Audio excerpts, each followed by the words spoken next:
ఈరోజు దేవుని వాగ్దానం. నీవు నడుచు మార్గములన్నిటిలోనూ ఆయనను గుర్తించుము, అప్పుడాయన నీ త్రోవలను సరాళము చేయును. సామెతలు 3:6. జీవితంలో ఒక అడుగు తప్పటడుగు పడినంత మాత్రాన మీ ప్రయాణం ముగిసిపోయినట్లు కాదు.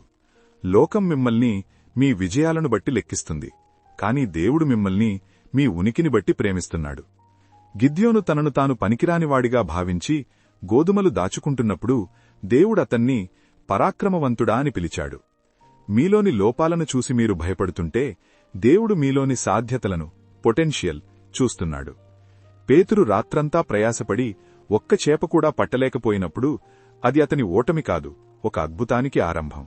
మీ ప్రయాస వ్యర్థమైందని మీరు కృంగిపోతున్న చోటే దేవుడు మీ దోనెను నింపడానికి సిద్ధంగా ఉన్నాడు. లోకపు విజయాలు అస్థిరమైనవి, కాని దేవుడిచ్చే కృప మిమ్మల్ని శాశ్వతమైన విజేతలుగా నిలబెడుతుంది. ప్రార్థనలో మీ బాధను కుమ్మరించండి, అది మీ హృదయానికి కొత్త బలాన్నిస్తుంది. విశ్వాసంతో అడుగువేయండి. చీకటి తర్వాత వెలుగు రావడం ఎంత నిజమో, మీ శ్రమ తర్వాత విజయం రావడం అంతకంటే నిజం.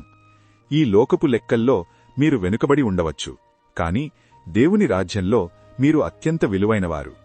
చీకటి ఎంత గాఢంగా ఉంటే వెలుగు అంత త్వరగా వస్తుందని గ్రహించండి.